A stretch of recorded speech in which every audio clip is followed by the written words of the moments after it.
Well, Gerard Butler has been a staple on the big screen for decades, and Georgie Tunney sat down with the star to hear all about the role. He can't believe he gets to tackle all over it. Gerard Butler has worked with many of Hollywood's biggest stars, but not every job went smoothly. Behind the big action films and public smiles, there have been stories of tension, ego clashes, and moments that left a strong mark on him. In rare and honest comments, Butler has hinted at 6 actors who pushed him the most and made working together difficult. These experiences changed how he sees certain people in the industry. But who are these 6 actors, and what really happened behind the scenes? Join us in this video as we reveal the details. Number 6. Jamie Foxx. When Gerard Butler first joined Law Abiding Citizen, many reports suggest he believed the movie would be one of the biggest and most personal projects of his career.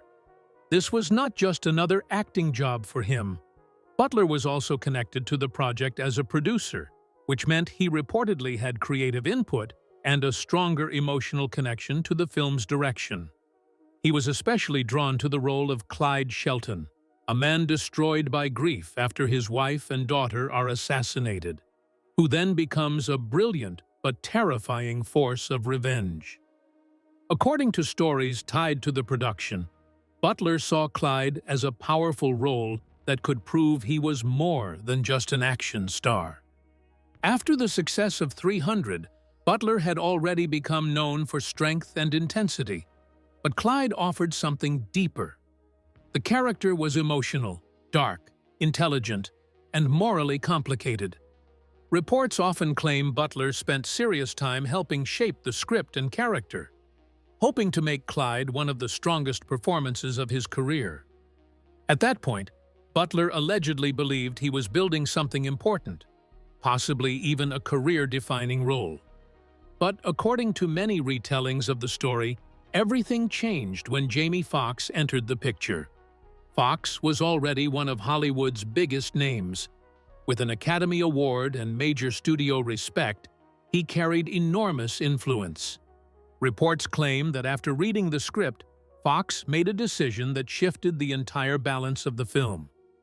Rather than playing Clyde Shelton, the revenge-driven central figure Butler had reportedly developed, Foxx chose to play Nick Rice, the prosecutor.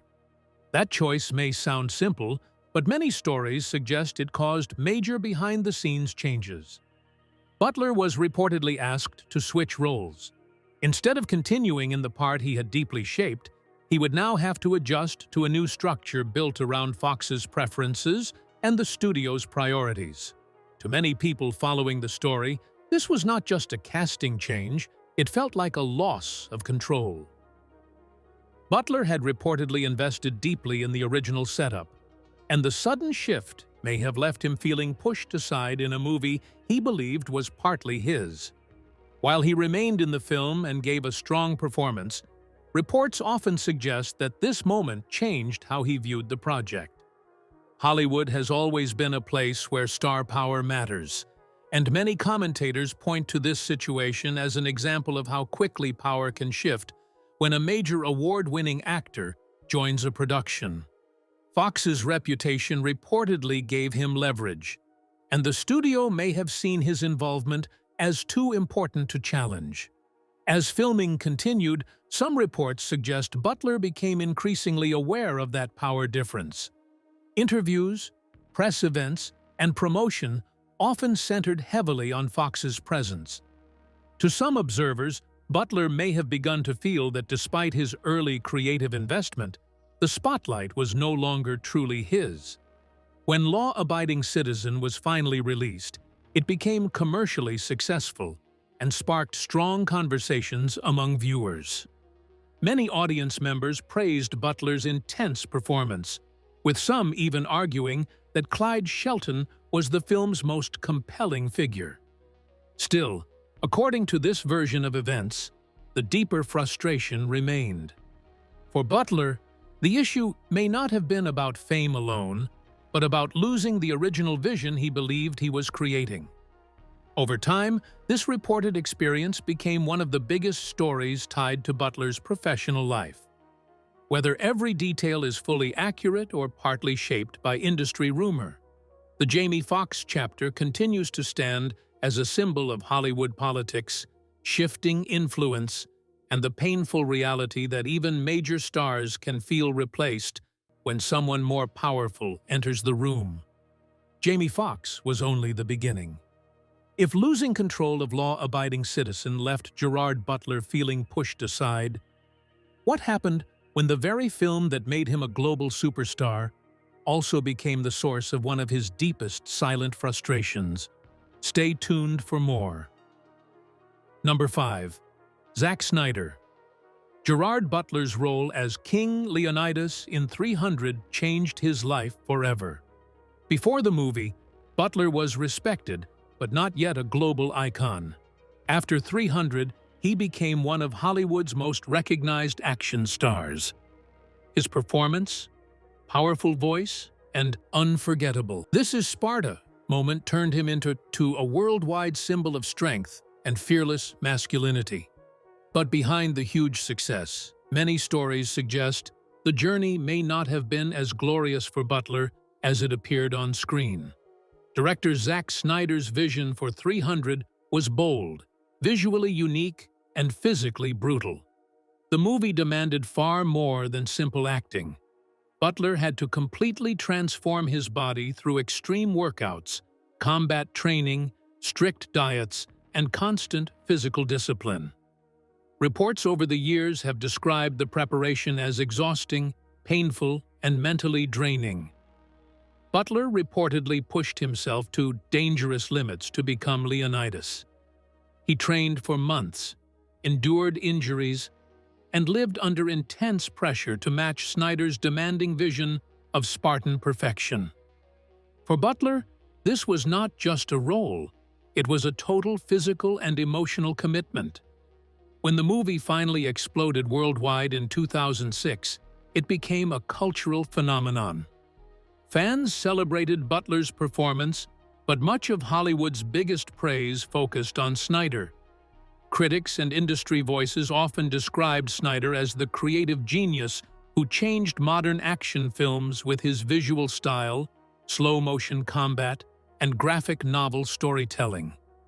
According to many reports, this may have created a quiet but painful frustration for Butler. He was the man whose body, voice, and sacrifice stood at the center of the film. Yet the director was often treated as the primary mastermind. To some observers, Butler may have felt that while he carried the physical burden, Snyder received the crown. This reported tension was not always described as open conflict. Instead, it is often framed as emotional disappointment. Butler gave everything to become Leonidas, but as Snyder moved on to bigger and bigger franchise opportunities like Watchmen, Man of Steel, and the DC Universe, Butler's own career path became less stable. For many people analyzing Butler's story, this contrast may have been difficult. The role that made him famous also may have created the painful feeling that he was essential to the film's success, yet not equally rewarded by Hollywood's power system. Some stories also mention moments during production where Butler may have felt vulnerable or unsupported during physically risky scenes. Whether these stories are fully confirmed or not, they have become part of the larger narrative that Butler's experience on 300 came with hidden emotional costs. Today, Butler and Snyder are generally seen as publicly respectful, and there is no universally confirmed feud. Still, the story remains powerful because it reflects a larger Hollywood truth. Sometimes the actor who gives everything physically does not always receive the same lasting recognition as the director behind the camera. For Gerard Butler, 300 gave him fame, legacy, and one of the most iconic roles in movie history. But according to this long-running narrative, it may also have left him with a deeper understanding of how success can sometimes come with private disappointment, silent resentment, and the feeling that even after giving your all, someone else may walk away with the greatest glory. If Gerard Butler felt outplayed in a battle of power and control, What happened when Butler stepped into the shadow of one of Hollywood's biggest female stars? Let's delve deeper. Number 4. Angelina Jolie. By 2003, Gerard Butler was still working hard to build his name in Hollywood. He had talent, ambition, and growing attention, but he was not yet the worldwide action star he would later become. He was still climbing, still proving himself, and still searching for the kind of role that could push him into a bigger spotlight. That is why being cast in Lara Croft. Tomb Raider, The Cradle of Life, was such an important moment in his career. This was more than just another movie. It was a major chance to work beside Angelina Jolie, one of the biggest stars in the world. At that time, Jolie was already Hollywood royalty. She had won an Oscar, built a powerful public image, and become one of the most famous actresses in the industry. She was admired for her beauty, talent, mystery, and strength. As Lara Croft, she was the face of the franchise. The movie revolved around her. Her name carried enormous power, and audiences were coming to see her. For Butler, joining that world was exciting, but it also came with pressure. He was stepping into the orbit of someone whose fame was already massive. Butler played Terry Sheridan, a charming but dangerous former Marine with a complicated connection to Lara Croft. On screen, their chemistry was strong. Their scenes were filled with attraction, danger, tension, and emotional conflict. Many viewers believed Butler held his own well beside Jolie, and their performances gave the film some of its most memorable moments. For Butler, this role gave him a chance to show that he could match the energy of a huge global star. But according to many reports and stories that followed, things may not have felt as smooth when the cameras stopped rolling. While Jolie's on-screen presence was powerful and engaging, reports often described her off-screen behavior as highly focused, controlled, and emotionally distant. She was known for professionalism, discipline, and seriousness. She had already reached the top and carried herself with the confidence of someone who understood her place in Hollywood. Butler, on the other hand, was still rising. He was often described as warm, funny, and someone who liked building friendly relationships on set. Hollywood sets can already be difficult places, especially when one actor is an established global icon and the other is still fighting for recognition. Jolie's fame naturally made her the center of attention. Her name was bigger, her image was stronger, and the production largely revolved around her. Butler was sharing the screen with her, but he may also have felt the invisible weight of being the less powerful figure in that environment. This does not mean there was open conflict. In fact, the tension often described between them seems quieter than that. It was more about emotional distance than public drama. Butler was reportedly trying to connect in his own playful way, while Jolie remained more private and controlled. Years later, Butler made a comment that drew attention. Using his usual humor, he joked that he had to bring his acting down to work with Jolie. Some people laughed. Others felt the comment was disrespectful. Critics saw it as a slight against an Oscar-winning actress, while supporters viewed it as classic Butler sarcasm. But the comment mattered because many believed it may have revealed something deeper. Humor can sometimes hide frustration, especially in Hollywood, where openly criticizing major stars can be risky. Butler's joke may have been playful, but it also seemed to reflect the complicated feelings that can come from working closely with someone admired by millions, yet feeling personally shut out. Over time, this story became less about direct dislike and more about what Jolie represented in Butler's journey. She was not described as an enemy. Instead, she became a symbol of Hollywood distance, the kind of experience where someone can share intense on-screen chemistry with you, yet still feel emotionally unreachable in real life. For Butler, working with Jolie may have been both a career opportunity and a personal lesson. He gained exposure, credibility, and a major role in a huge franchise. But he may also have learned how lonely it can feel to work beside someone whose power, status, and emotional walls make true connection difficult. Today, there is no universally confirmed feud between Gerard Butler and Angelina Jolie.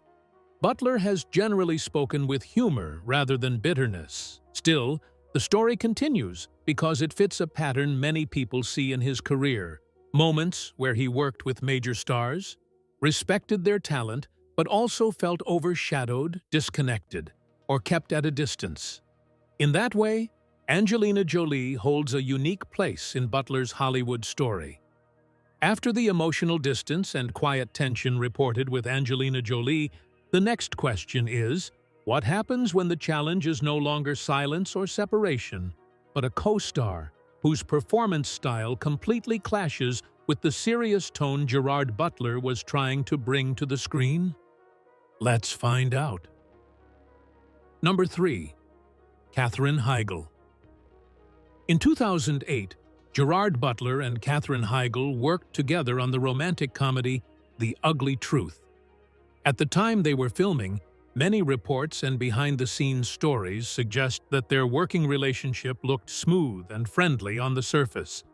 Butler was growing as a romantic comedy lead, while Heigl was already well known in Hollywood for similar roles and had strong industry influence.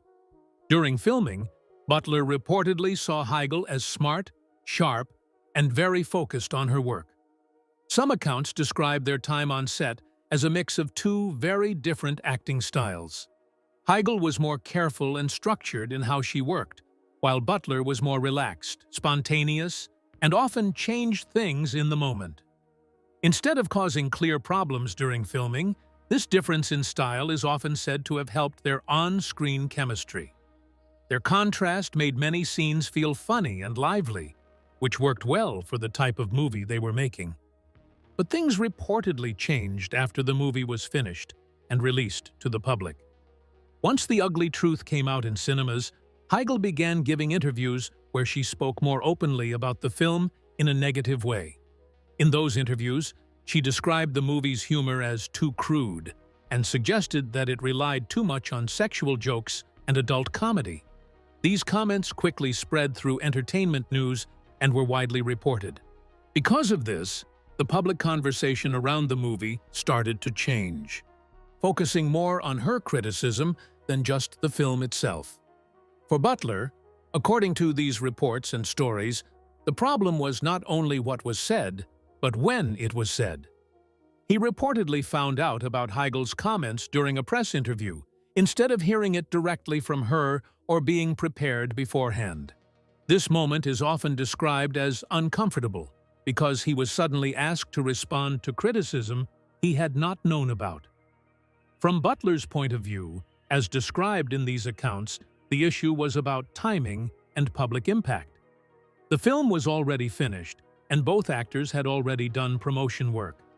At that point, Heigl's comments were seen by some people as distancing herself from the movie. Since Butler was one of the main stars, this also affected how people looked at his work in the film. In Hollywood, it is not unusual for actors to have different opinions about a movie after it is released. Sometimes people change how they feel about a project when they see the final result. However, in this case, the public nature of Heigl's comments made the situation more noticeable. Instead of staying private, her opinions became part of the media story around the film.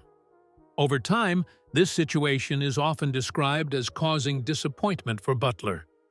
There is no strong evidence of a public fight or long-term feud between them, but their relationship after the film is said to have become distant. They remained polite in public, but they did not become close friends or continue working together again. In wider discussions about Butler's career, this moment is often used as an example of how post-release interviews can change how a film is remembered. Even when actors work well together during filming, later public comments can shift the focus away from the movie itself and toward personal opinions. This can affect how audiences see both the film and the people involved in it. For Butler, This experience is often described as a lesson about how unpredictable Hollywood can be. A project can feel positive during filming, but public reactions after release can change the story completely. After the reported post-release tension with Katherine Heigl, the next question is, what happens when the issue is no longer public comments after a film, but a co-star whose very performance style reportedly disrupts the tone of the movie itself during filming? Let's learn more. Number 2. Michael C. Hall. Gerard Butler's 2009 film Gamer is often described as one of his more difficult and confusing projects in terms of creative direction. In the movie, Butler played Cable, a prisoner forced to fight for survival inside a violent, high-tech game controlled by other people. The film needed a serious and dark tone to make its story feel believable and intense. From the beginning, Butler reportedly treated the role very seriously. Many accounts describe him as fully focused on the emotional and physical side of the character. He approached Cable as a damaged and controlled man trapped in a system he could not escape. For Butler, the film was meant to feel heavy, serious, and grounded in real emotion. Michael C. Hall, who played Ken Castle, brought a very different acting style to the movie. According to production stories and later reports, Hall's performance was more dramatic, stylized, and exaggerated.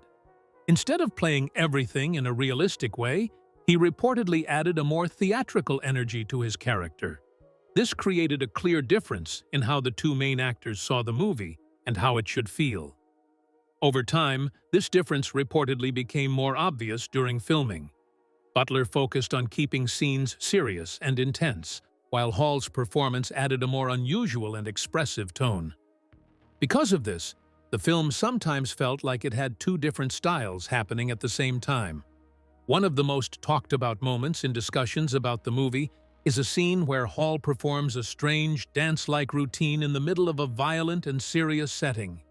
For Butler, who was trying to keep the emotional tone grounded, this moment reportedly felt out of place.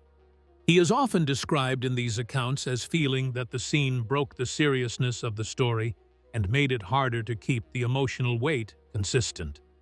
Some people on set reportedly also noticed that the film had two different ideas of what it should be.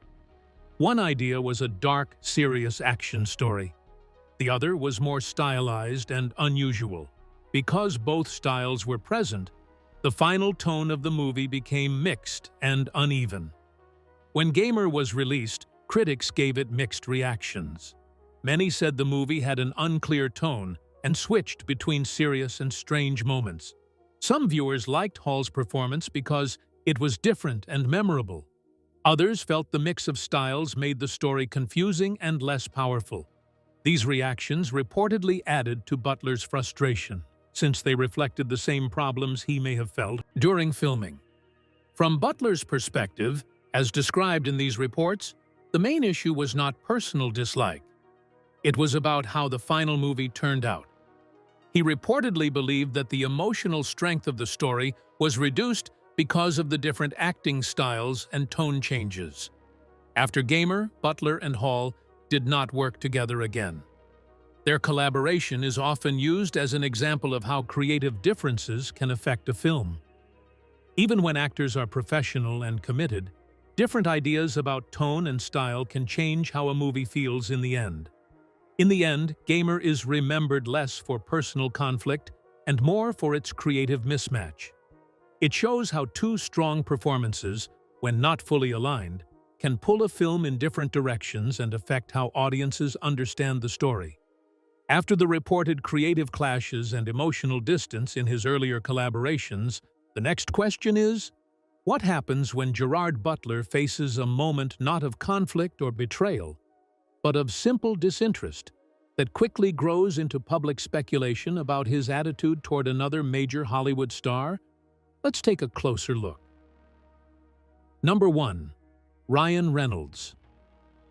In 2021, Gerard Butler gave an interview with Unilad where he was asked about comparisons between his 2009 movie Gamer and Ryan Reynolds' film Free Guy. Both movies are about video game worlds, where real people or characters are controlled inside a digital system. Because of this similar idea, the interviewer brought up Free Guy and asked Butler for his thoughts. In Gamer, Butler plays Cable, a prisoner on death row who is forced to take part in a violent online game. In this game, real people can control the players like they are characters. The film shows a dark and serious future where technology takes over human life and people lose control of their identity. It is a heavy sci-fi story that focuses on violence, control, and the effects of advanced technology. When talking about Gamer, Butler explained that he believed the movie had a strong idea behind it.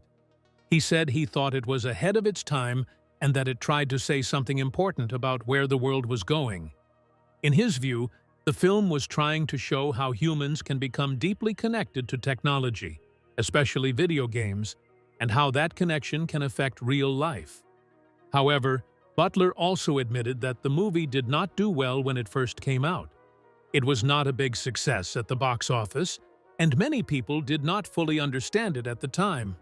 He said that he felt the message of the film was missed by audiences.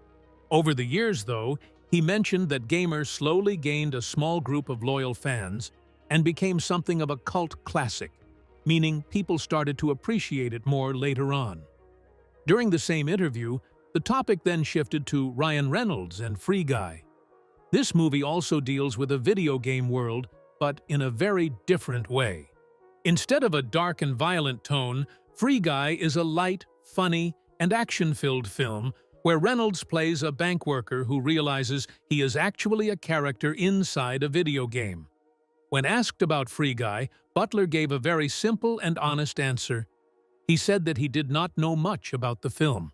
At first, he did not even seem aware of what it was. When someone explained that it was a recent movie starring Ryan Reynolds, Butler reacted with surprise and said he did not watch Ryan Reynolds' films. This short moment quickly caught attention online. Some people were surprised by his direct answer, while others saw it as nothing more than honesty. In Hollywood interviews, actors are often expected to show interest in other films, so Butler's simple reply stood out. Because of that, people began to talk about it and try to read more meaning into it than there may have been. Some viewers thought it showed that Butler was not familiar with Reynolds' work, or simply did not follow his movies closely. Others believed it was just a casual comment that was not meant to send any message at all. There is no real evidence that Butler has any personal issue with Ryan Reynolds, and there is no known history of conflict between them. What made the moment more interesting is that both actors are known for action films, but their styles are very different. Butler is often linked with serious, intense roles in action and drama films, while Reynolds is known more for comedy mixed with action and humor. Because of this difference, the comparison between Gamer and Free Guy made sense to the interviewer, even if Butler himself did not engage deeply with it. From Butler's side, his focus in the interview was mainly on Gamer and what he believed the film was trying to say. He talked more about its message, its themes, and how it was received, rather than comparing it to other movies. His comments about not knowing Free Guy or not watching Reynolds' films were brief and not detailed. In the end, the interview moment was very small, but it spread online because people often look for hidden meaning in celebrity comments. A simple answer turned into a talking point, even though there was no clear sign of disagreement or dislike. Overall, the situation shows how quickly short interview moments can grow into bigger stories in entertainment news. In this case, Gerard Butler's honest and simple response about Ryan Reynolds was enough to spark curiosity, even though it was likely just a normal, unplanned comment without deeper meaning. How does Gerard Butler actually respond when the focus shifts away from feuds and onto his real mindset about surviving extreme disaster situations? Keep watching for more. Beyond the feuds. Gerard Butler's real connection to disaster and survival. Gerard Butler's public image is often discussed in simplified terms, especially through stories that focus on rumored disagreements, co-star tensions, or supposed Hollywood feuds. However, a closer look at his wider body of work and personal reflections presents a more layered picture that goes beyond those headlines. While conflict narratives tend to attract attention, they do not fully represent the range of his experiences or the way he engages with his roles and real-life influences. Across different disaster-related scenarios, Butler consistently shows a mix of confidence, humor, and awareness of risk.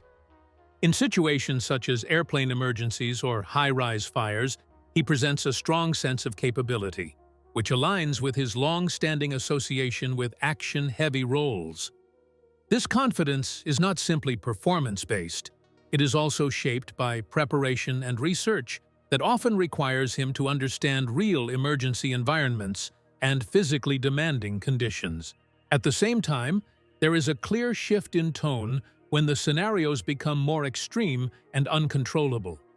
Events involving sinking ships, volcanic eruptions, or large-scale natural disasters are approached with caution or refusal.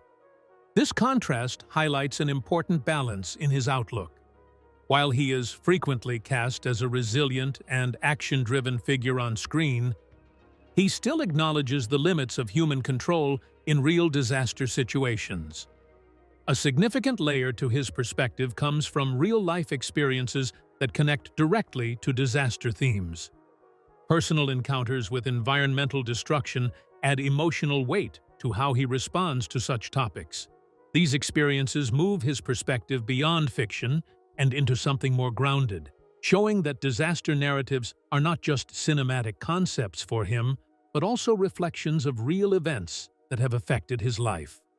In a broader sense, this combined view shows that Gerard Butler's image is shaped not only by speculation around relationships within Hollywood, but also by the repeated themes in his work and the real-life experiences that influence his responses.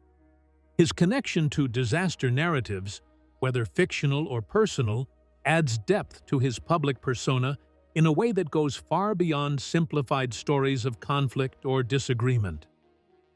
How serious do you think the feuds between Gerard Butler and his colleagues are? Share your thoughts in the comments section below. Thank you for staying with us as we explored Gerard Butler's honest take on his colleagues. If this deep dive into his world keeps you engaged, don't forget to like and subscribe. Click the next video on your screen to watch more stories. See you there.